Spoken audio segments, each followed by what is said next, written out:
Hi guys, Becky here at Aunt Beck's Creations, and I thought I would come on and we'd discuss what I found in one box in my craft room. This is one of those decorative shoe boxes like you can get at Michael's, Joann's. All those craft stores have some version of these boxes. Well, this was a box full of things ready to go for quilting.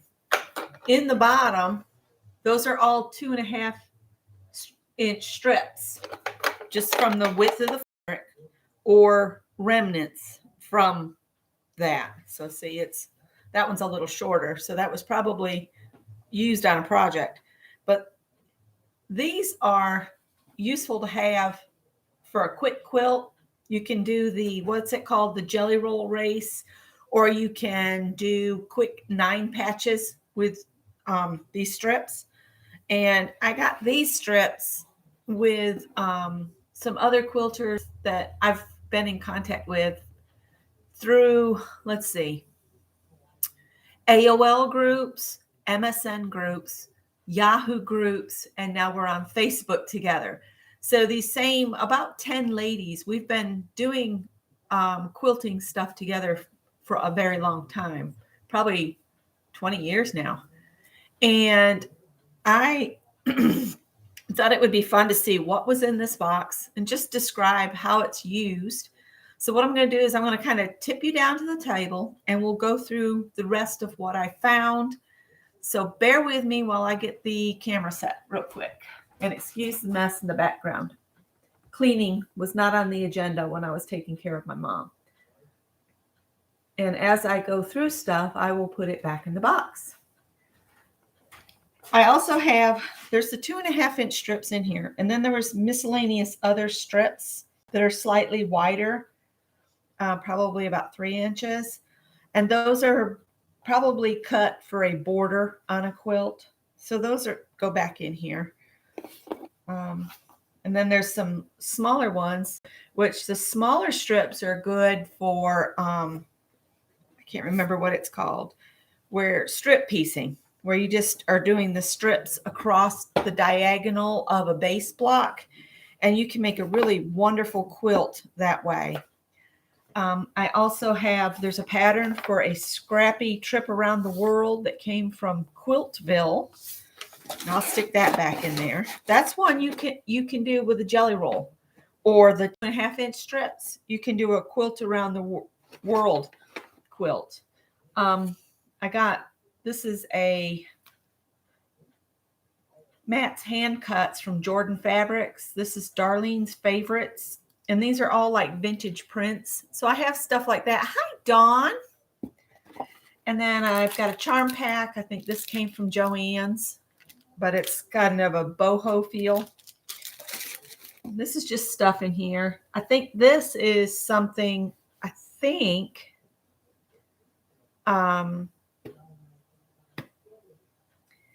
I know this came from one of y'all.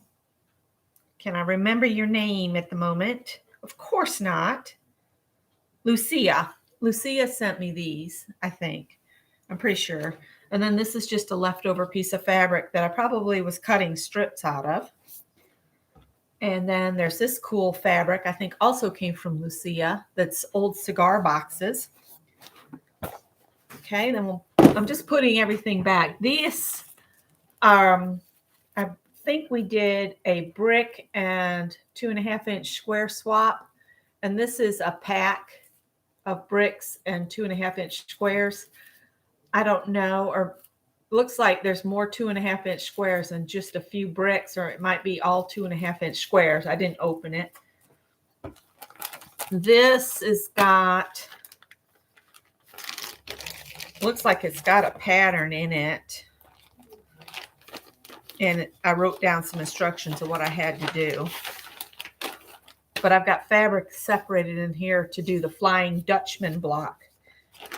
So that's why those are all in here. That's something I started and then shoved in a bag so that it would stay together, you know.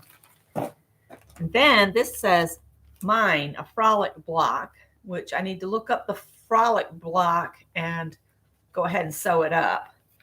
So that's in there. And then I have random pieces where I had pieced things together and then cut off 2.5-inch sections and then put them together. That's what these are. And that's how this comes from a strip like this. And then you take these and you put them together, and you would have some strip sections where you'd have the dark in the middle like this. So if I set this down here, and then if I cut a strip, so I have these two strips loose, and this here, if this was a strip as well, when I put them together, see, I'd get a darks across like that, and you can do that and have a quick 9 patch, because you have 9 patches. 1, 2, 3 times 3 is 9. So that's how you do quick 9 patches with the strips of fabric. And that's a real quick thing, because that's a 9 patch there. And so you can do your 9 patches so the lights go on the X or the darks, depending on where you put them. So you can play with it all sorts of ways. Then there's some random Orphan blocks, half square triangles, or whatever they are. This was it was a piece block, but I didn't have another one to stick on it. I think this is the one that's supposed to go with this. And the reason I didn't put it on is because I'd have 2 of these the same on them. You haven't quilted in a long time? I so enjoy it, but again, I'm like you, I haven't done it in a long time. Now see, I could go ahead and put that one there, put this here, and then that doesn't make the 9, or does it? It does. I could do this into a 9 patch block really easy. So I'm going to leave those together, put it on top of that. And then this one, I would have to attach this, but I'd end up with these two being the same. And when I'm doing patchy mixed up, I want them all to be different, you know? And then we're going to do these last. When I have done a quilt and I have leftover quilt and it's at a size where I don't really want to add it back to my stash, Bernadette, come here. I will go ahead and cut it into blocks. So I think these are 5-inch blocks, which a 5-inch block is also called a nickel in quilting, in case you didn't know. So these are nickels. And I'll just keep these in case I have a scrappy quilt come up, because then I'll have pre-cut squares ready to go. I also have a bunch of 4.5-inch blocks of all different colors of previous fabrics. I think a lot of these went into my great nephew's quilt. And see, that one's got some weird staining to it, but I would still use it and just say that's how the fabric was. In a scrappy quilt, it really doesn't matter. So there's a 4.5-inch block, and then I have 4-inch blocks.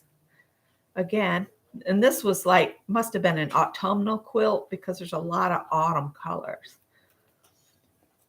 There's the 4-inch ones, and then I drop down to 3.5-inch. I don't have very many of those pre-cut, but I have them if I need them. And then 2 3/4-inch.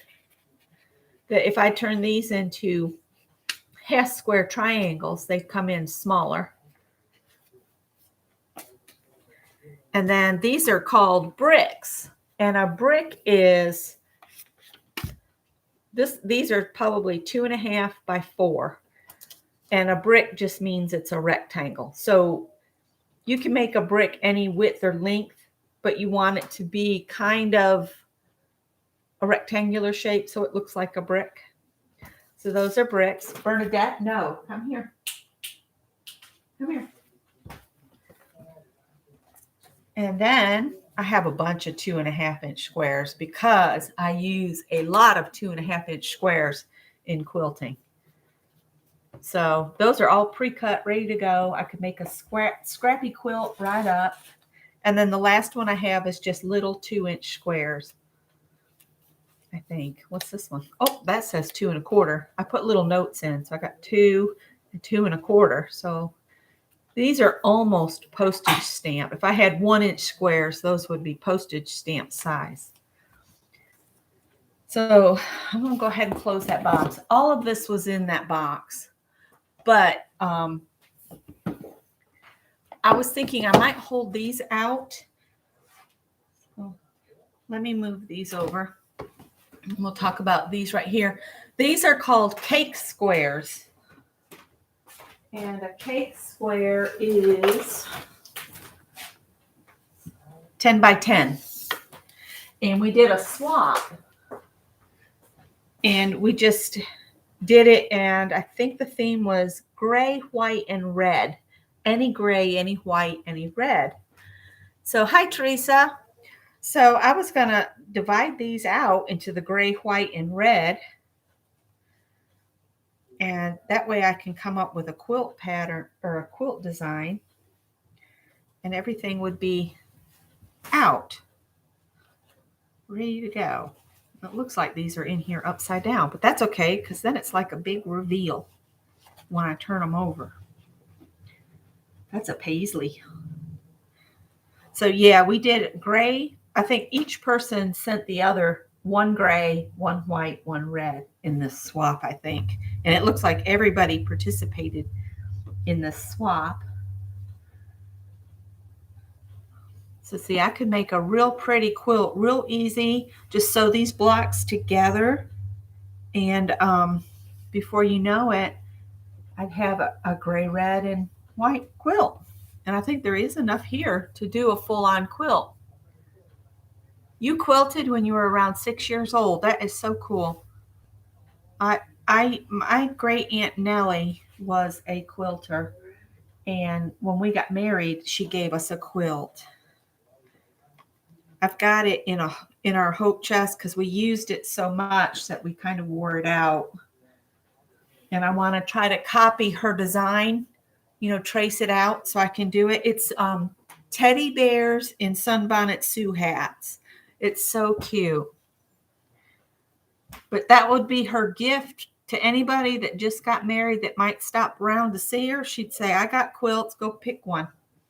So it gave her something to do, and she had a gift always ready, and you were able to choose the one that you wanted, which I thought was a really nice idea. So it's been years since I looked at these, and I know we all like to see all the different patterns and stuff. And see, this one's almost got a purple to it, but that's okay. We'll still put it in the gray pile because it's got a gray background.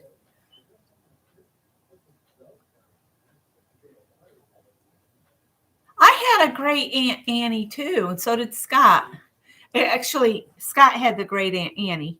Mine was great Aunt Edna. And my great Aunt Edna had a dog, a Labrador, that was as wide as it was long. That poor dog could barely walk, but it stayed right there with it. Great.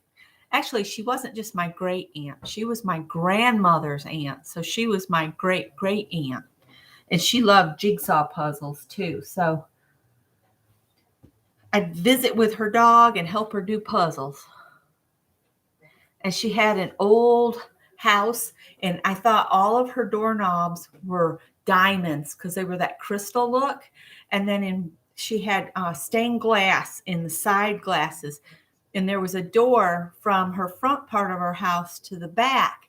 And it was just like her front door, and it had that beautiful border of stained glass colors. And I always loved just hanging at her house because it was so cool. But we couldn't stay long because, I was an aggravating child and I might overwork my great great aunt with my chatter. Yeah. So I think I'm going to play around with these on the floor later and get a plan how I would like them. I could just start with maybe do red, white, gray across and then switch.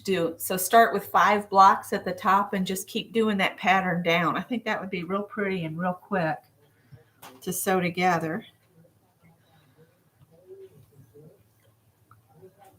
Almost done here.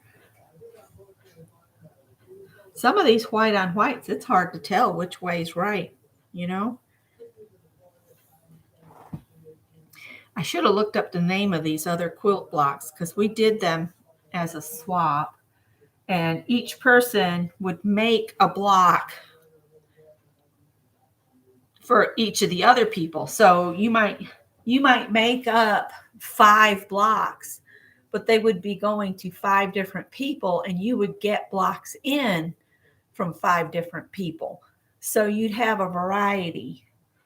So I think I'm going to do the red and then the white and then the gray across like that. I think that'd be a pretty quilt. I could put a border between them, but I think I'm going to just sew these one to another. So that's the cake squares. Now, these squares here are the ones that we sewed together for each other. And I think that frolic block is this one. I think this is the frolic block, like I told you I have in here in a package labeled frolic block. Yeah, I think that's it. Because this was a really complicated block for me. And I had, by the time I got done with all of the other ones, I was tired of sewing them. So mine is in here. So I need to just look up how to put this together and make my block. And then I'll have whatever these too. So I'll just show you these, how different they are from different people. And one of the ladies has passed away. She had cancer. So that they look the same, but you can see the difference from one person's fabric stash to the next.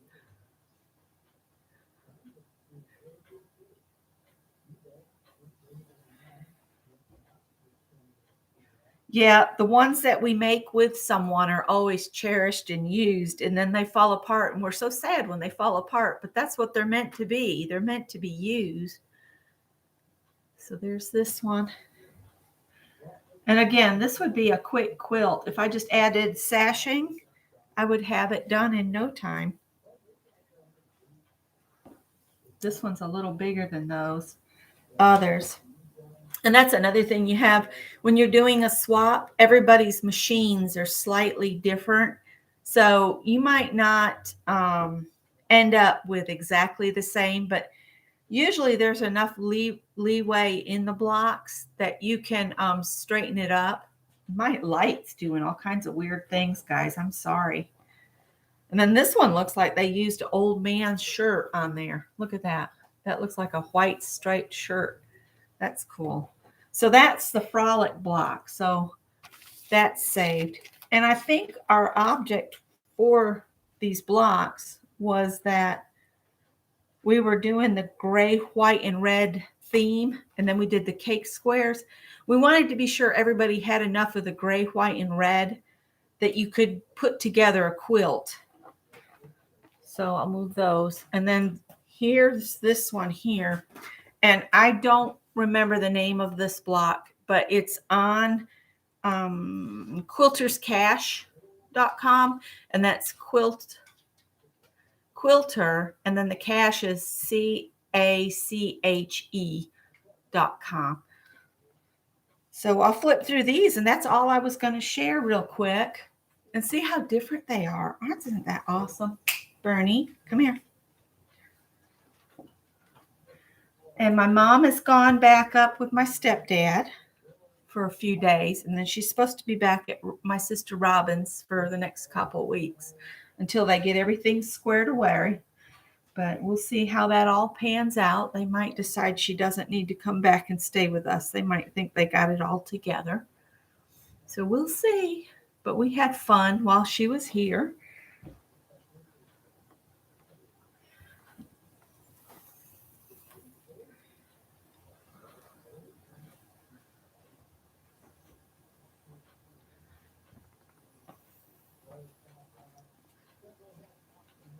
So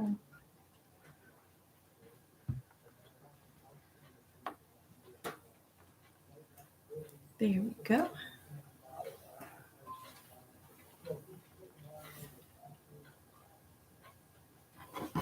Oh, this one says from Lorraine. So there you go. That's all I had to share. Aren't they cool blocks? And on that quilterscash.com, she has all kinds of patterns. And if you use them, she always wants you to make sure you say where you got the pattern. That's why I always mention Quilters Cash. And you can look up blocks by their size and or the technique. Like she has blocks with paper piecing in them. She has blocks with the different difficult levels. And I think she, excuse me, I gotta sit down. I'm probably gonna show all my trash, but I don't care. But she has little pins in, and the more pins next to it, the harder it is. So like this one might have one pin, and then the frolic block, this one might have 4 pins next to it. This one for me was very difficult. Hi, Ruth. But I just loved how it turned out. I don't know why I had so much trouble with it. I think it was because it had so many of the half square triangles blocks, the triangle halfway blocks. So that's what I found in that one box. Yeah, and you can see my mess that I got to clean up. I finally got this fabric all unhemmed from that curtain, so I can turn that into a little girl's dress now. Hi, Kathy. I am going to do another video on what we're going to do next on the blanket. And I think what I'm going to do is back up. And I was going to do a stitch for this week, but I think what I'm going to show is just doing something like the basics, like do 1 row of single crochet, 1 row of double crochet, maybe a row of a half double crochet, and then a row of a treble crochet. So you would do 4 rows, but you would only do 1 in each stitch. So if you guys wanted to go ahead and do that before I do the video and you know how to do those stitches, just go for it. So a single, a double, a half double, and a treble. There's a gentleman that watches Carol. He wants to learn to crochet. So I figured if I backed up and I just basically showed a single, a double, a half double, and a treble, he would have basically the tools he needs to, if he wanted to, he could join along with us. And then that'll give me a week to learn the stitch that I just found.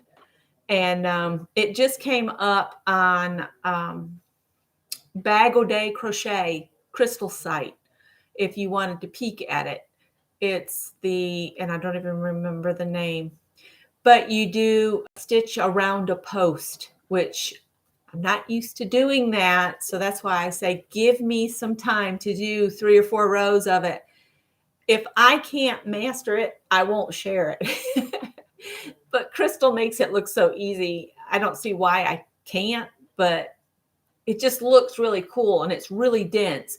So I would suggest if you peek at my playlist and you see the stitch on there and you want to go ahead and try it after you do the 4 rows of the basics, make sure you've chosen a yarn that you have a lot of, because I think it's going to be one of those yarn hungry blocks or stitches, because you're stitching around a post below where instead, and it just eats a lot of yarn is what I'm trying to say.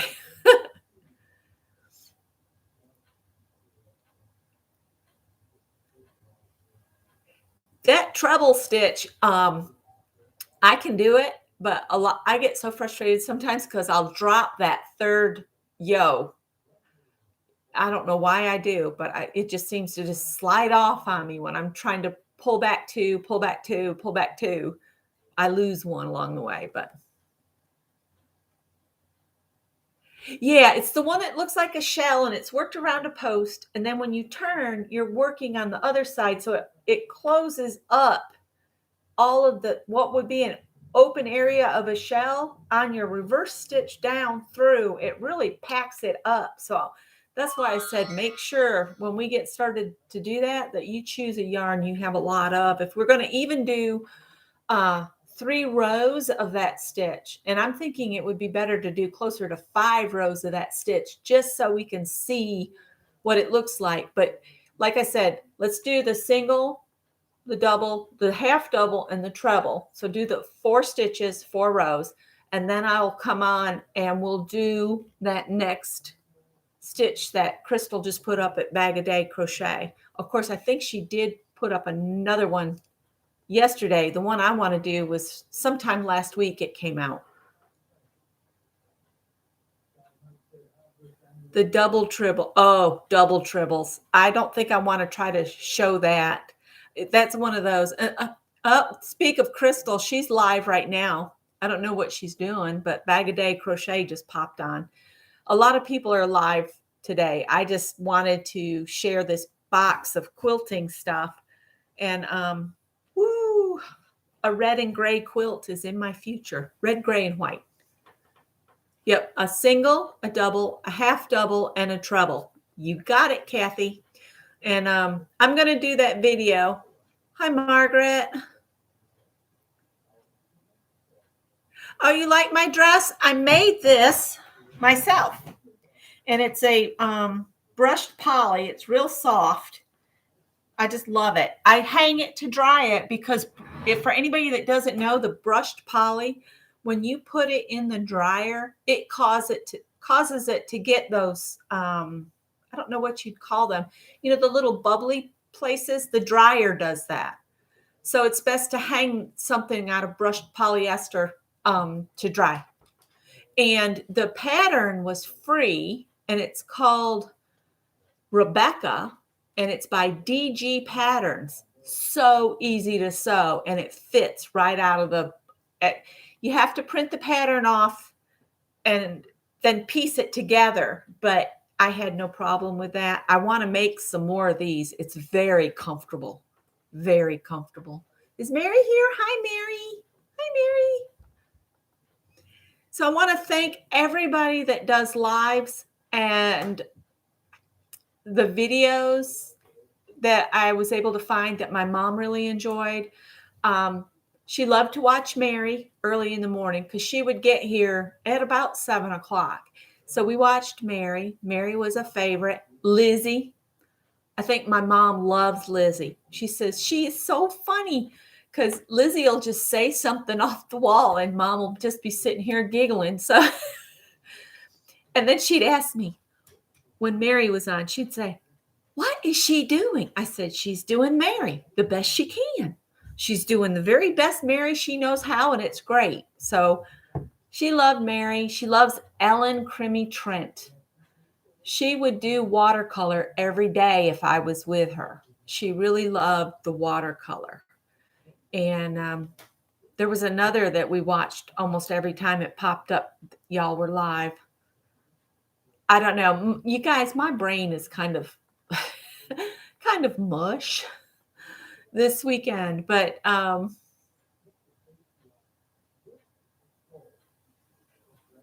you're welcome. And the pattern, like I said, is called Rebecca. You don't even, on this top, what got me confused is she was talking about the facing, and I never found a facing piece. And then she emailed me and she said, "Oh no, the facing is that piece that sticks up above, and you just fold it in, zigzag, and then tuck it inside." And I was like, why am I trying to make this so hard?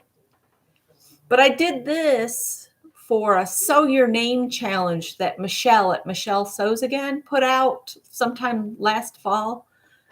So that's where, and I got the fabric at Joann's, I think. I think this came from Joann's. If it didn't, it came from Fabric Mart. So that's all I had to share. Oh, bye, Mary.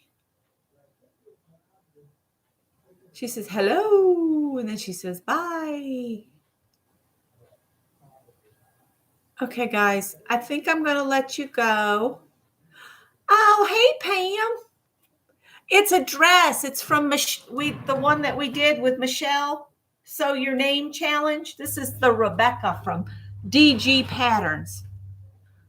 So thanks for coming in, you guys. If you missed the beginning, I'm just talking about what's in this box, and it's all quilting related. So if you're into quilting, I would say go back and check it out. Now I think what I'm going to do is catch up on my temperature blanket. I've got to look up some temperatures, and I think it's going to be a really long blanket, perfect for watching TV. And then I will start working on a video to do what we're going to add to our project we got going, the stitch along that we're doing.